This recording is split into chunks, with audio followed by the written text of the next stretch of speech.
Hi friends, welcome to my dreams world. Diya దర్శన్లకు అక్షింతలు వేయడానికి స్టేజ్ మీదకు వచ్చింది సంయు. అదే టైంకి సంజయ్ కూడా రావడంతో ఇద్దరు ఒకరినొకరు చూసుకుంటారు. సంజయ్కి ఒక్క క్షణం సంయుని చూడగానే ప్రేమ పొంగుకొచ్చింది. మన సంయు సంజయ్ని చూడగానే కళ్ళలో మెరుపు మెరిసింది. సంజయ్ గమనించాడు. ఇక్కడి నుంచి సంజయ్ సంయు మనసులోని మాటలు మనకు వినిపిస్తాయి. మీకు అర్థమవుతుందా? నేను తనతో లేను అనే బాధ కూడా లేదు. ఎంత అందంగా తయారై వచ్చిందో, చుంచు మొహంది. క్రికెటర్ అయ్యాక ఇంకా హ్యాండ్సమ్ అయ్యాడు తాటికాయ వెధవ. మళ్ళీ కళ్ళలో మెరుపు. చేసిందంతా చేసి ఇదేంటో. నన్ను చూడగానే ఆ చూపేంట్రా? అవును, ఆ పిడత మొహం ప్రియా ఏది? నీ వెనకే ఉంటుందిగా. వాళ్ళిద్దరూ అలా చూసుకుంటుంటే వర్మ గారు, సంజయ్ సార్, మీకు ఆమె తెలుసా అని అడిగాడు. ఆమె ఏమైనా సెలబ్రిటీనా తెలియడానికి? ఓహో, నీ కంటికి సెలబ్రిటీలు మాత్రమే కనబడతారా? నువ్వేదో పుట్టినప్పుడే సెలబ్రిటీ అయినట్టు. డొకోటా ఫేసు నువ్వు. అంతకన్నా ఎక్కువ అండి. ఈ పెళ్ళంతా ఆమెనే చేస్తున్నారు. వాళ్ళ సిబ్లింగ్స్ కూడా ఈ పెళ్ళికి హెల్ప్ చేశారు. ఈ అరేంజ్మెంట్స్ మొత్తం ఆమెనే దగ్గరుండి చేయించారు. ఈమె miss Samyukta Mahender, owner of Samyukta group of companies అని సంయుని పరిచయం చేస్తూ మన సంయుతో, మేడం మీకు ఈయన తెలిసే ఉండొచ్చు, స్టార్ క్రికెటర్ మిస్టర్ సంజయ్ గారు. సంయు బాగోదని నమస్తే అన్నది. సంజయ్ అదేం పట్టనట్టు దర్శన్ దగ్గరకు వెళ్ళి షేక్ హ్యాండ్ ఇచ్చి హ్యాపీ మ్యారీడ్ లైఫ్ అన్నాడు. మీరు నా పెళ్ళికి వస్తారని అనుకోలేదు అన్నాడు ఆనందంగా. పోనీలే అని ఈ దున్నపోతూ గాడిద కాదు అడ్డగాడిదకి నమస్తే అంటే ఏం పట్టనట్లు వెళ్ళాడు. సంయు కిందకి వెళ్తుంటే దర్శన్, సంయుక్త మేడం, నా ఫేవరెట్ క్రికెటర్ సంజయ్ గారు, దియాకి కూడా ఫేవరెట్, మీరు ప్లీజ్ నా కోసం ఒక్కసారి అని తనని తీసుకెళ్ళి దియా పక్కన నిల్చోపెట్టాడు. సంజయ్ని తన పక్కన నిల్చోపెట్టుకుని ఫోటోగ్రాఫర్కి సైగ చేశాడు. సంయు, దియా, దర్శన్, సంజయ్ నలుగురు కలిసి ఒకే ఫ్రేమ్. తరువాత వర్మ గారు సంజయ్ని కిందకి తీసుకెళ్లారు. సంయు వాళ్ళ వెనకే వెళ్ళింది. అంతే, అక్కడ ఉన్న వాళ్ళు సంజయ్తో సెల్ఫీ కోసం పోటీ పడ్డారు. బౌన్సర్లు వాళ్ళని నలుగురు రండమ్మా అంటూ పర్మిషన్ ఇచ్చారు. నలుగురు చొప్పున దాదాపు పావు గంట పైనే ఫోటోలు దిగారు. సంయు గమనిస్తోంది. లాస్ట్లో ఒక అమ్మాయి సంజయ్ బుగ్గ మీద కిస్ చేస్తూ సెల్ఫీ దిగింది. కేవలం అభిమానం, తప్పుగా కాదు. నాకు ఎక్కడో కాలుతున్న వాసన, మీకు? సంజయ్ ఇబ్బందిగా ఆ అమ్మాయిని తోశాడు. ఈ పొట్టి దెయ్యం చూసే ఉంటుంది. ఈ ముద్దులే నా కొంప ముంచాయి. సచ్చినోడా, ఇంకా ఎంతమంది చేత పెట్టించుకుంటావురా? వర్మ గారు సంజయ్ని డైనింగ్ హాల్ వైపు తీసుకెళ్లాడు. అక్కడ కొంతమందే ఉన్నారు. చాలామందిని ఆపేశారు. సంజయ్కి స్పెషల్ టేబుల్. వర్మ గారు హరికి కాల్ చేసి రమ్మన్నాడు. హరి పరిగెత్తుకుంటూ వచ్చాడు. అక్కడ సంజయ్ని చూసి షాక్. సంజయ్ గారు, ఇతను హర్షిత్ అని మా కోడలు వాళ్ళ అన్నయ్య, సంయుక్త మేడం గారి పిఏ అని పరిచయం చేసి హరితో, చూడు హరి, సంజయ్ గారి గురించి నీకు ప్రత్యేకంగా చెప్పనక్కర్లేదు అనుకో.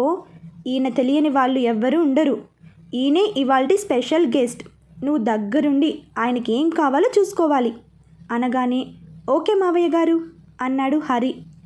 ఈలోపు ఎవరో వచ్చి, సార్ మినిస్టర్ గారు వచ్చారు అనగానే, అవునా అని సంజయ్తో, ఏమి అనుకోకండి, మినిస్టర్ గారు వచ్చారంట, నేను రిసీవ్ చేసుకుని వచ్చేస్తా. పర్లేదు వెళ్ళండి అన్నాడు సంజయ్. ఆయన అటు వెళ్ళగానే హరి, సార్ మీరు ఏం తింటారో చెప్తే నేను తీసుకొస్తా అన్నట్లు సంజయ్ వెనకే మన పిఏ పాప కూడా ఉన్నది. సంజయ్ కాలు మీద కాలు వేసుకుని, విశ్వాసం, ఏం చేశారేంటి అని అడిగాడు. సంజయ్ సార్, నా పేరు విశ్వాసం కాదు, హర్షిత్. అదే లేవోయ్, నీకు విశ్వాసం చాలా ఎక్కువగా, అందుకే ఆ పేరు సెట్ చేశా అనగానే నైనా కిసుక్కున్న నవ్వింది. హరి తన వైపు కోపంగా చూశాడు. ఇంతకీ ఏం వండిందేంటి మీ మేడం? మా మేడం వండరు, దగ్గర ఉండి వండిస్తారు అన్నాడు కోపం కంట్రోల్ చేసుకుంటూ. అవునా, సరే ఇంతకీ ఏది మీ మేడం? ఎందుకు సార్, నేనున్నా కదా, నాకు చెప్పండి.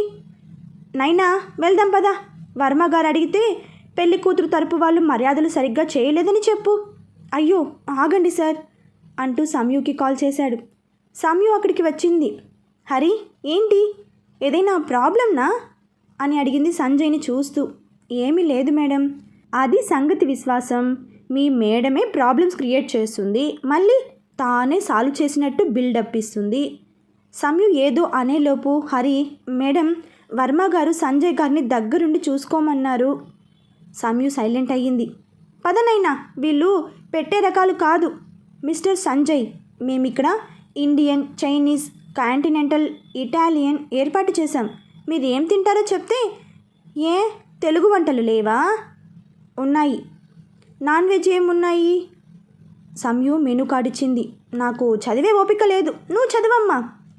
సంయుకి అర్థమైంది సంజయ్ కావాలని చేస్తున్నాడని. ఇంక తప్పదు అన్నట్లు కార్డు పక్కన పెట్టి చూడకుండానే చికెన్, మటన్, సీ ఫుడ్ అని చెప్తుంటే, చికెన్లో ఏంటి స్పెషల్స్? నువ్వు తినేది నాన్ వెజ్, అది కూడా సీ ఫుడ్ అని అనుకుంటూ సైలెంట్గా ఉంది. పదనైనా మనం వెళ్దాం అనగానే chicken biryani, chicken 65, chicken Chettinad, chicken tandoori, butter chicken, chilli garlic chicken, నాటుకోడి పులుసు, బార్బిక్యూ వింగ్స్, చికెన్ లాలీపాప్ అని చెప్తుంటే సంజయ్ చెయ్యడ్డం పెట్టి, సీ ఫుడ్? ఒరే సంజయ్గా దొంగ మొహమోడా, fish biryani, fish curry, fish fingers, fish tikka masala, మరి వెజ్ ఏంటి? సంయు మెనూ కార్డిచ్చి చూసుకోండి అనగానే, నైనా పద, ఉడతలు పెట్టే మొహము నువ్వు అని అనుకుని గుత్తి వంకాయ, టమోటా పప్పు, aloo fry, gobi Manchurian, corn pulao, baked mushrooms, ఆవకాయ, 10 రకాల స్వీట్స్, సాంబారు, అన్నం. అబ్బో సూపర్.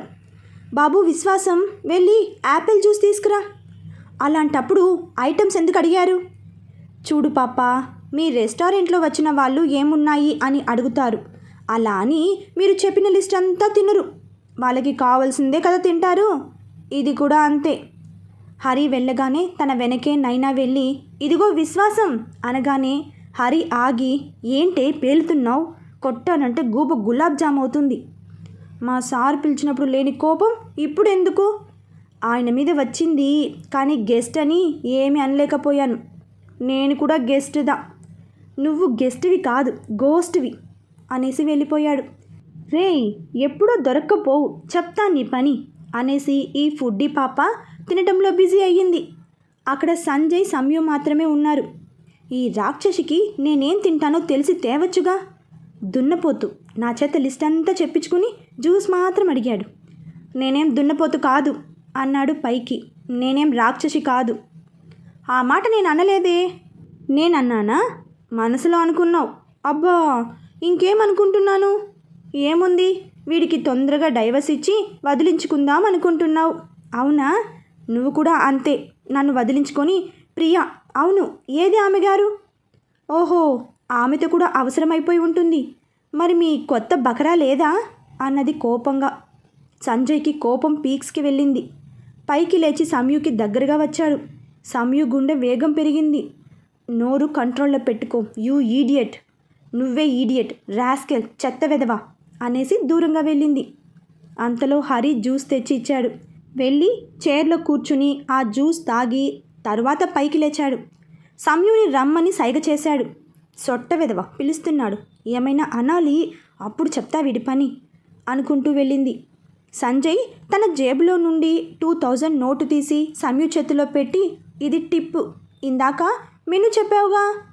సంయు నవ్వుకుంటూ వెళ్ళిపోయింది. ఏదో ఒకటి అనాలే, సైలెంట్గా దొబ్బేసింది. ఇక్కడ దర్శన్కి ఫోన్. మీకు తెలుసుగా ఎవరో? రే దర్శన్, ఏంట్రా నా బంగారం అంత అందంగా తయారైంది? అరేంజ్మెంట్స్ ఒక లెవెల్లో ఉన్నాయి. పెళ్ళికి వచ్చావు, ఫోటో దిగావు, దొబ్బేశావు. నువ్వు తనకి దగ్గరవ్వు, అప్పుడు మీ రిసెప్షన్ ఇంతకంటే 10 రెట్లు ఘనంగా చేస్తారు. చల్, నాకు పనుంది, బాయ్ అంటూ అవతలతను ఫోన్ పెట్టేశాడు. సంజయ్కి సెండ్ ఆఫ్ ఇవ్వడానికి వర్మ గారు, హరి వచ్చారు. కార్ ఎక్కుతుంటే సంయు వచ్చి ఒక గిఫ్ట్ ప్యాక్ ఇచ్చి, సంజయ్ గారు మీకు మా తరపున రిటర్న్ గిఫ్ట్ అని ఇచ్చింది. అది తీసుకుని కార్ ఎక్కాడు. కార్ స్టార్ట్ అవ్వగానే గిఫ్ట్ ప్యాక్ ఓపెన్ చేసి చూశాడు. అందులో కొత్త వ్యాలెట్, దానిలో సంజయ్ ఇచ్చిన 2000 నోటుతో పాటు 10 రూపాయలు, చిన్న పేపర్ మడిచి ఉంది. ఓపెన్ చేసి చూశాడు. మీరు 2000 ఇచ్చారు, మేము మీ అంత సౌండ్ కాదు కదా, అందుకే మీరిచ్చిన దానికి 10 రూపాయలు కలిపా. ఇది మా రిటర్న్ గిఫ్ట్, అంటే మీ గిఫ్ట్ మీకే తిరిగి ఇవ్వడం. ఫ్రమ్ సంయుక్త మహేందర్. అది చూసిన సంజయ్, పొట్టి దెయ్యం, నీకు దూరోజనం బాగా ఎక్కువైంది అనుకుంటూ వ్యాలెట్ విసిరేశాడు. పెళ్ళి చాలా గ్రాండ్గా జరిగింది. వారం తరువాత సంయు తన పనిలో బిజీగా ఉన్నది. ఫోన్ వచ్చింది. మేడం, నేను సివిల్ కోర్ట్ నుంచి హెడ్ క్లర్క్ మాట్లాడుతున్నా. చెప్పండి సార్, మీరు మ్యూచువల్ డైవర్స్కి అప్లై చేశారు కదా? అవును, మా జడ్జి గారు మిమ్మల్ని ఒకసారి వచ్చి కలవమన్నారు. ఓకే, ఎప్పుడు రావాలి? ఎల్లుండి సాయంత్రం 2 గంటలకు. ప్లేస్ మీకు రేపు చెబుతాము. ఓకే అనేసి కాల్ కట్ చేసింది. ఆ కాల్ సంజయ్కి కూడా వచ్చింది.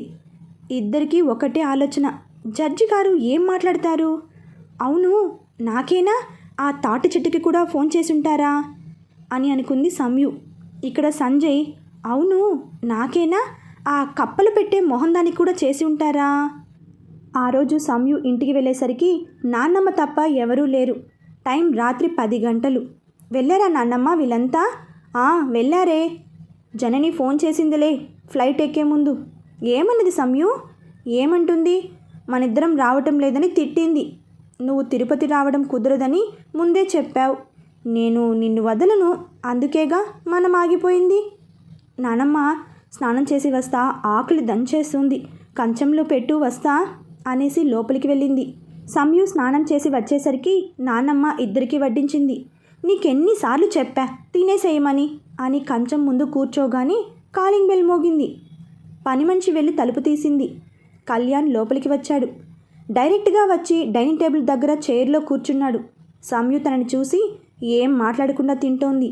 నువ్వేంటి ఈ టైంలో అని యమ్మ సీరియస్గా అడిగారు సుశీల గారు. అంకుల్ ఇంట్లో మీ ఇద్దరే ఉన్నారని నన్ను తోడు ఉండమన్నారు. సంయు తింటూ, కళ్యాణ్ మళ్ళీ చెప్తున్నా, బెస్ట్ ఫ్రెండ్ అయితే ఓకే, అలా కాకుండా అయితే వెళ్ళిపో అన్నది. నాన్నమ్మ, దిస్ ఈజ్ టూ మచ్. చిన్నప్పుడు నేను వస్తే దగ్గర ఉండి అన్నం పెట్టేదానివి, ఇప్పుడేంటి నన్ను కనీసం తిన్నావా అని కూడా అడగకుండా తినేస్తున్నారు. ఓరి టింగర్ సన్నాసి, సంయు చెప్పినట్లు దాని ఫ్రెండ్గా అయితే అలాగే చేద్దును. వాళ్ళిద్దరూ తినటం కంప్లీట్ చేశాక సంయు, నానమ్మ వీడిని పంపించేసి వచ్చేయి అని లోపలికి వెళ్తుంటే కళ్యాణ్ సీరియస్గా, నేను చెప్పింది ఏం చేశావు అని అడిగాడు. కళ్యాణ్, నీకు మర్యాదగా చెప్తే అర్థం కాలేదా? విసిగించకుండా వెళ్ళు. సంయు, ఐ లవ్ యూ. ఇది ఇప్పుడు కాదు, ఎప్పుడో చెప్పాలనుకున్నా. ఐ వాంట్ యూ మ్యారీ యార్. అందులో తప్పేముంది? నాకు అర్థం కాలేదు. నీకు ఇలా చెప్తే కాదు, నీ మీద పోలీసులు కంప్లైంట్ ఇస్తా. కళ్యాణ్ నవ్వుతూ, పోలీస్ కంప్లైంట్ నా మీద ఇవ్వు, మీ నాన్నే అడ్డం నిలబడతాడు. ఓహో, అదా నీ ధైర్యం? సరే, మా నాన్న చేత చెప్పిస్తా ఈ పెళ్ళి జరగదని.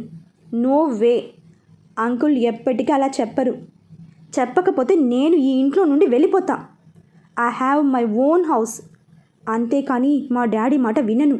నిన్ను మాత్రం చేసుకోను. ఏం తక్కువ నాకు? ఆ సంజయ్ ఎంత హ్యాండ్సమ్ కాకపోయినా నేను అందంగానే ఉంటాను. స్టేటస్ నీకన్నా ఎక్కువే, సంపాదన నీకన్నా ఎక్కువే, పొగరు అహంకారం కూడా నాకన్నా ఎక్కువే. ఎస్, ఆఫ్కోర్స్, మేబీ మగాడిని కదా. అది కటౌట్ చూసి కాదు, మనసు చూసి చెప్పేది. నీకు మనసే లేదని ఈ మధ్యే తెలిసింది. ఇంకా వెళ్ళు. Last and final warning. ఇంకోసారి ప్రేమ పెళ్ళి అంటూ వచ్చావనుకో, నేనేం చేస్తానో నాకే తెలియదు అంటూ వాచ్మ్యాన్ అని గట్టిగా కేక వేసింది. కళ్యాణ్ సంయుని కోపంగా చూస్తూ వెళ్ళిపోయాడు. వాచ్మెన్ వచ్చి మేడం అన్నాడు. ఈసారి అతను వస్తే నా పర్మిషన్ లేకుండా లోపలికి రానివ్వకు. మహేందర్ సార్ అంటూ నీళ్లు నమిలాడు.